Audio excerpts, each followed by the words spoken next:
Então quer dizer que a CVM suspeita de que foi feito operações no mercado de opções com as ações de Petrobras com uso de informação privilegiada? É sobre isso que eu quero falar com você nesse vídeo. Eu tô gravando esse vídeo na quarta-feira, dia 3 de março de 2021 e no dia 2 de março, portanto um dia antes, foi divulgada uma matéria da jornalista Malu Gaspar, lá do Globo, e foi repercutido em todos os canais, inclusive no próprio Jornal Nacional, que supostamente foi feita uma operação com uso de informação privilegiada em Petrobras e quem usou isso pode ter auferido um lucro aí de 4 milhões de reais. É sobre isso que eu quero falar com você. Eu quero explicar para você o que são essas opções, como que elas são montadas, como que a gente analisa, tentar dissecar um pouco mais essa matéria e claro, se esse vídeo fizer sentido para você, deixa um joinha aqui e comenta, porque quanto maior é o seu engajamento, mais o YouTube entende que esse vídeo é relevante e vai entregar para mais pessoas. E claro, ó, pega esse vídeo, compartilha lá nos grupos de Zap, que eu sei que você tá tudo bem? Olha só, vamos lá, direto pro assunto aqui. Jornalista Malu Gaspar apurou o seguinte: operação sugere insider trading com ações de Petrobras.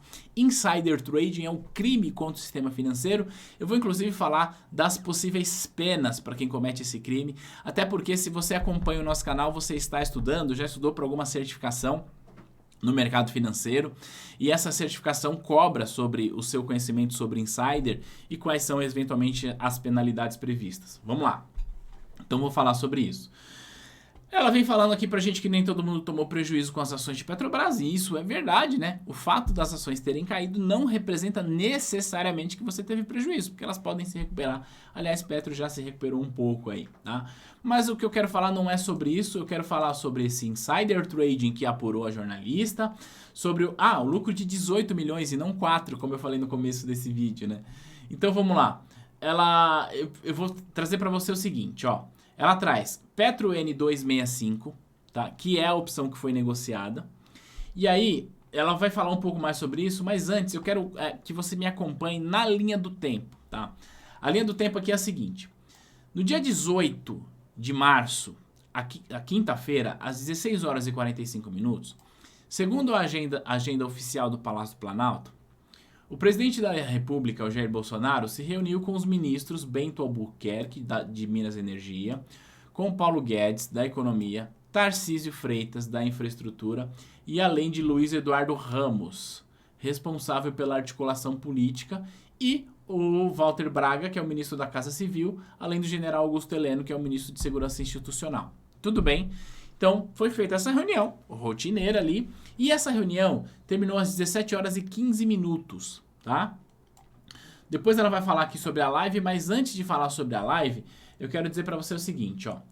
20 minutos depois que a reunião acabou, portanto, às 17 horas e 35 minutos, houve a primeira aquisição de 2,6 milhões de Petro N265. Esse Petro N265, fica comigo porque esse é o ticker da opção e eu vou te ensinar como que você faz para identificar o que está sendo negociado ao só olhar o ticker, tá bom?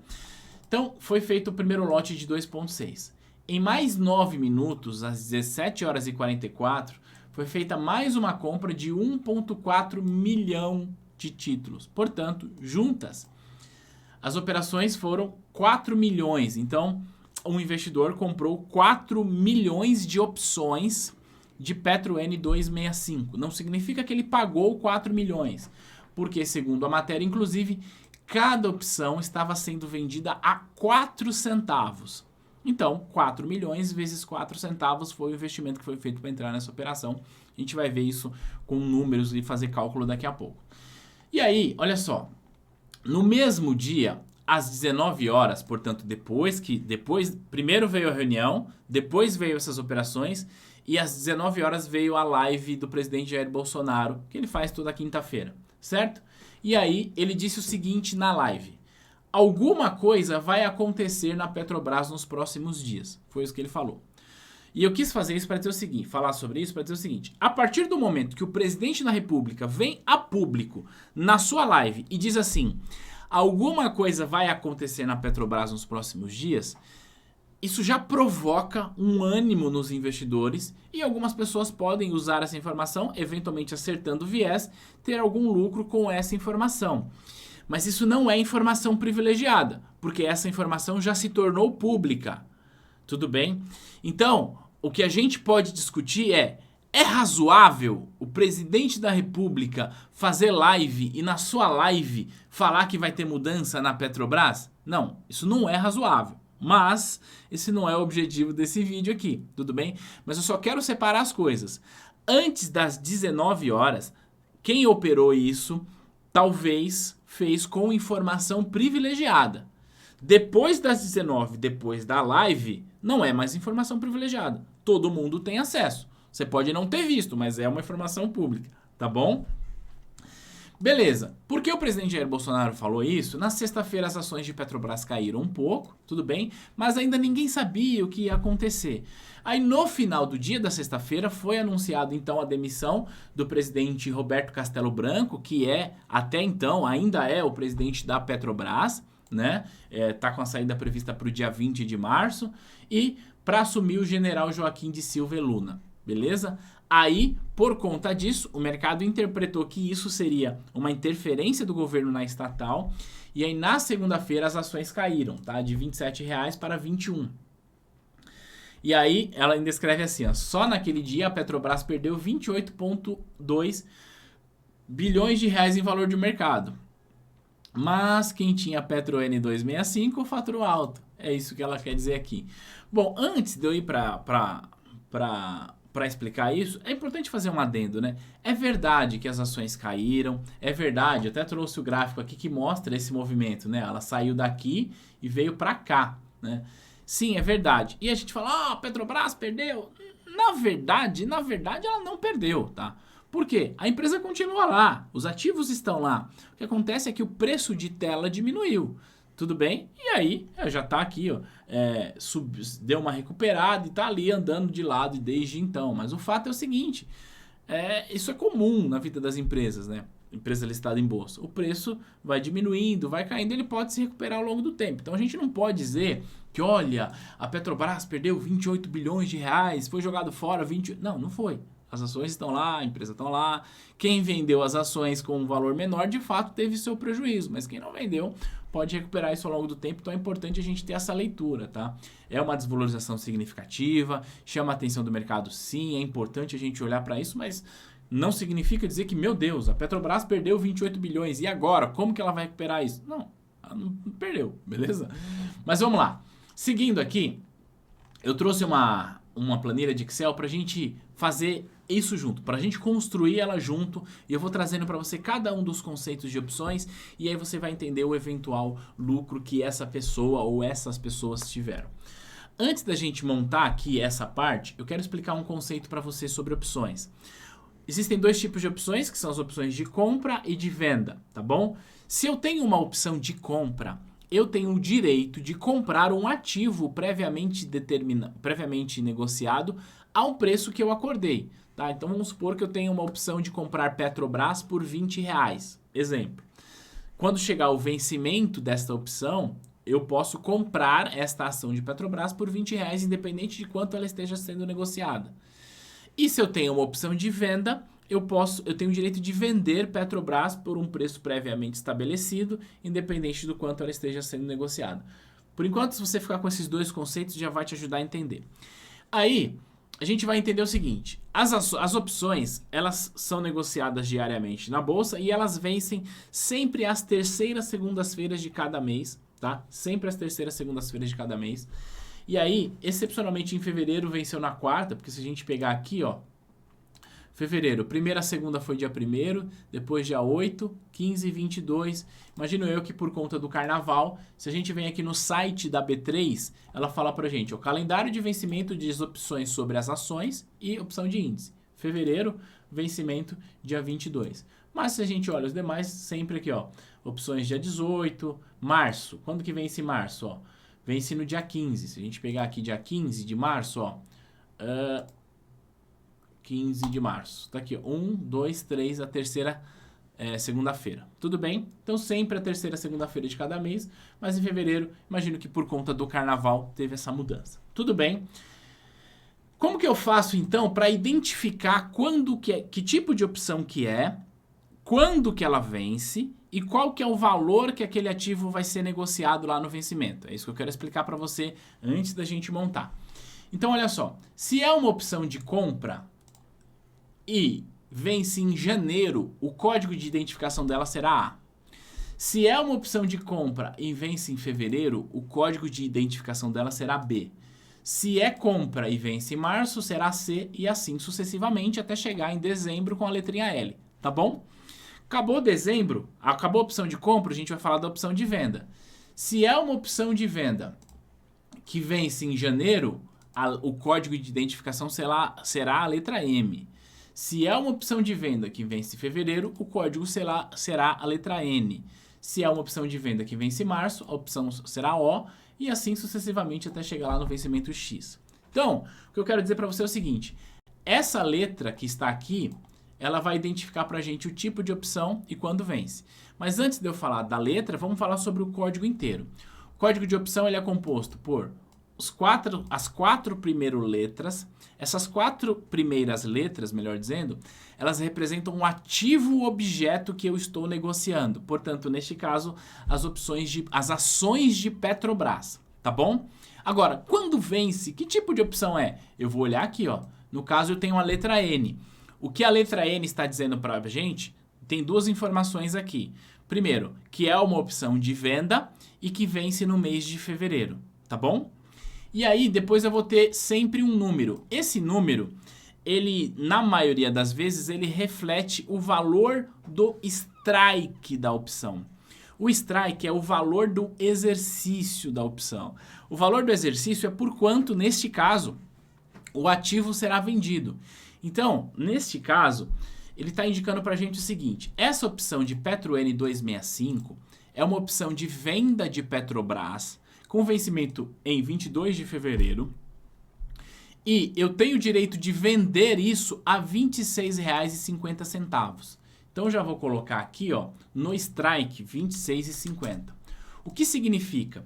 Que no vencimento dessa opção, eu sendo o titular dessa opção, eu posso vender as ações de Petrobras por R$ 26,50, tá? Quem vai comprar isso de mim? Quem vendeu essa opção para mim, tá bom? Então, qual que é o ativo que está sendo negociado aqui? A gente já sabe, Petro. Então, vou deletar isso. E aí, a matéria, ela conta pra gente sobre um prêmio. Tá aqui, ó. Ela não escreve necessariamente prêmio, mas ela fala aqui, ó. Era uma jogada arriscada, já que faltava apenas um dia útil para o vencimento das opções. E por isso, PetroN estava sendo negociada a 4 centavos. Então, quem comprou essas opções pagou 4 centavos de prêmio. Que basicamente 0,0... Opa! 0,0... Ô, Brasil! 0,0... Vamos lá. Aí, 0,04. Aí. É o seguinte. Quem comprou essa opção pagou 4 centavos em cada uma das opções para ter o direito de vender Petrobras por R$ 26,50. E segundo a matéria, foi comprado 4 milhões. Então, qual que é o valor da operação? Quem fez essa operação investiu quanto? 4 milhões, que é a quantidade de opções, multiplicado pelo valor do prêmio que foi pago. 4 milhões multiplicado por 4 centavos. Portanto, para entrar nessa operação, esse investidor ou esses investidores desembolsaram R$160 mil. Qual que é o racional? Eu estou pagando 4 centavos para ter o direito de vender Petrobras por R$ 26,50 lá no vencimento dessa opção, que seria então na segunda-feira. Tudo bem? Então esse foi o racional.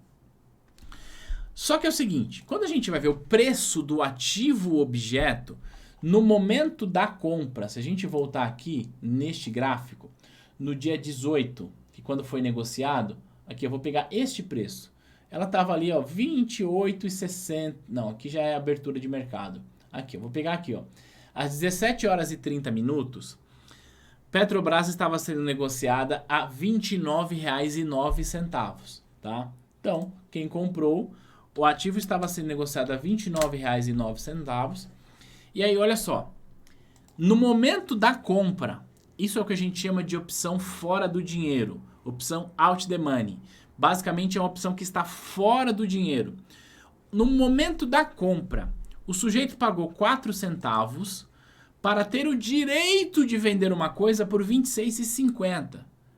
Só que esta coisa vale, no mercado, R$ 29,00. Pensa aqui comigo. Imagina que este celular vale R$ 29,00. É o valor que você consegue vender ele. Você venderia esse celular por R$ 26,50? Claro que não, né? Tá todo mundo querendo pagar 29, não faz o menor sentido. Claro, ninguém vai vender o celular por 29, mas é só para entender, só para materializar. Então essa opção estava fora do dinheiro. Neste cenário, o que acontece? Esse titular não exerceria essas opções e ele morreria com esse prejuízo. Por quê? Ele vai falar assim, peraí, eu não vou vender por R$ 26,50 uma coisa que vale R$ 29,00. Cara, se eu fizer isso eu vou ter prejuízo. Então, ele não vende e fica com esse prejuízo aqui, que é o valor do prêmio que ele pagou, tá? Então, neste caso, o que a gente vai olhar? Quanto foi que Petrobras fechou na segunda-feira? E aí a gente vai vir aqui, a gente tem a matéria que corrobora isso pra gente. Em algum ponto ela vai falar aqui, ó, ela saiu de 27,33. O preço que eu dei aqui de 29 alguma coisa é o preço de quinta. Ele caiu na sexta, tá? E depois foi para 21. Se a gente vir aqui no gráfico, a gente vai ver o seguinte, ó. 27 alguma coisa e o preço veio aqui embaixo, ó. 21 e alguma coisa, 21,63, tá? Que é menos do que está cotada hoje, beleza? Então, o que a gente vai voltar aqui no Excel? A gente vai falar o seguinte, qual que é o preço do ativo objeto? 21, segundo a matéria da jornalista, vamos pegar essa aqui, ó, 21,77. Tem aqui no gráfico também, mas eu vou colocar aqui, ó, 21,77. Agora, o negócio começa a mudar de figura. Vamos lá para o exemplo do celular. Você tem o direito de vender esse celular por R$ 26,50, porque você pagou para ter esse direito. E esse celular está sendo negociado no mercado a 21. Você vai vender por R$ 26,50? Claro que sim. Mesmo que você não tenha este celular para vender, no caso das ações, mesmo que eu não tenha essas ações, eu vou fazer o seguinte, eu vou no mercado à vista, compro essas ações por R$ 21,77, que é o preço dela, e imediatamente vendo por R$ 26,50, porque eu tenho um contrato para fazer isso. Então, qual que é o meu lucro? O meu lucro vai ser esse aqui, ó, R$ 26,50, que é o valor que eu vou vender isso, menos R$ 21,77, que é o valor que as ações fecharam. Tudo bem? Então, este é o meu lucro por ação. Mas, eu preciso considerar que para que eu tenha este lucro, eu precisei pagar um prêmio para isso. E esse prêmio foi de 4 centavos. Então, o que a gente vai fazer? Que o meu lucro vai ser R$ 26,50, que é o meu strike, ou seja, o quanto eu vou vender, subtraindo o preço do ativo objeto, subtraindo o valor que eu paguei. Então, o meu lucro passa a ser R$ 4,69 por ação. Partindo do princípio que eu comprei 4 milhões, então 4,69 multiplicado por 4 milhões. Então, em tese, o meu lucro foi de 18 milhões de reais. 18 milhões 760, vou tirar ali algum custo de transação e imposto, vai ficar ali perto de 18 milhões de reais. Então, por que supostamente e provavelmente isso tenha sido uma operação com informação privilegiada? Porque este volume de transação é atípico para esse tipo de opção e foi feito antes de qualquer informação vir a público, tá? E quem se beneficiou disso apurou aí 18 milhões de reais de lucro com uma brincadeira. Então, fez um investimento de 160 mil e saiu 18 milhões. E aí vem o ponto, né? Qual que é a pena para quem comete esse tipo de crime? Se você está estudando para alguma certificação, isso é importante. Eu já deixei separado aqui a lei 10.303, que vai tratar sobre esse assunto. Eu sei que está difícil de você ler, mas eu vou deixar aqui ela um pouco maior para ver se a gente consegue ler junto. Aqui em cima... Aqui, ó. Deixa eu ver se... Bom, continua... Aí, agora acho que você consegue ler aí comigo. Cadê o artigo? Aqui, ó. Artigo 27D da Lei 10.303. Utilizar de informação relevante, ainda não divulgada ao mercado, de que tenha conhecimento e de qual deverá manter sigilo, capaz de proporcionar para si ou para outrem vantagem indevida mediante negociação em nome próprio de terceiro com valores mobiliários, qual que é a pena? Reclusão de 1 a 5 anos e multa de até 3 vezes o montante da vantagem ilícita obtida em decorrência do crime, tá bom? E aí é o seguinte, se isso vai acontecer, eu não sei, mas isso é o que está previsto em lei. Então, quem cometeu esse tipo de crime pode ser preso e ainda ter de pagar uma multa de até 3 vezes esse valor, vezes 3, que seria de 56 milhões de reais, né? Se vem ao caso, como que essa investigação é conduzida, se será, isso não vem ao caso, mas eu quero ensinar para você interpretar isso, saber como que você faz essa leitura, como que essa operação foi montada e o eventual lucro que essa pessoa teve. Um ponto importante para dizer é o seguinte, que consta inclusive na matéria, tá? Na matéria consta pra gente o seguinte, que não dá para saber quem fez essa operação. É óbvio que não dá, a CVM ao investigar isso consegue descobrir, mas nós não temos acesso a essa informação. Mas dá para saber uma coisa, olha só, os nomes dos compradores dos papéis são protegidos por sigilo, mas a reportagem teve acesso a informações de sistemas internos de operadores de mercado. Isso aqui é o seguinte, não está disponível no site da B3, mas alguns sistemas, como por exemplo a Bloomberg, o que me vem à mente agora, a Bloomberg te dá essa informação, tá? Existem outros sistemas. Qual foi a instituição financeira que mandou essa operação para lá? Então, ó, a reportagem teve acesso a informações de sistemas internos de operadores de mercado que mostram que as 2 compras do dia 18 foram feitas usando a plataforma de uma mesma corretora, a Tullett Prebon, conhecida por atender principalmente a grandes fundos e investidores institucionais, tá? Então, não dá para saber quem é o CNPJ ou o CPF por trás da operação, mas a gente consegue saber por qual instituição financeira esse cliente enviou a operação. É importante destacar que a instituição financeira, neste caso, ao menos em tese, não tem nenhuma relação com isso. Por quê? Qual que é o papel da instituição financeira? Pegar a ordem e enviar para o mercado. Ponto. Agora, uma coisa que pode acontecer, não estou dizendo que isso aconteceu, os operadores dessa corretora, ao receber essa ordem, falou, caramba, tem alguma coisa errada aqui. Como assim? Petro N265 até agora teve 86 mil negócios. E aí, como que agora esse investidor institucional, esse investidor sei lá quem, que tem essa informação, me manda uma ordem aqui de 4 pontos e não sei quantos milhões aqui?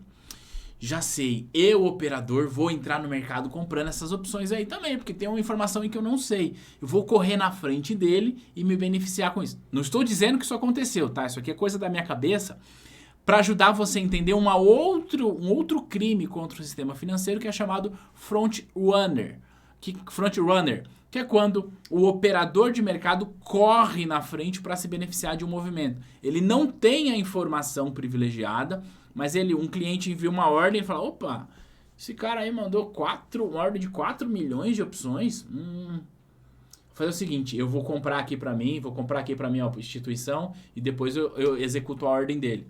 Que, obviamente, eu não estou dizendo que isso aconteceu, mas só estou querendo pegar este caso e deixar ele ainda mais emblemático para o nosso processo de aprendizagem, tá bom? Então, basicamente, este é o caso de insider trading. Lembrar do crime previsto com relação a isso. Esse caso é insider, não é front runner, não é. Eu só trouxe essa história para te ajudar. E o ponto é o seguinte, né? Que de posse dessa informação privilegiada, alguém, supostamente, teve um lucro aí perto de 18 milhões de reais. Detalhe, em 2 dias. Beleza?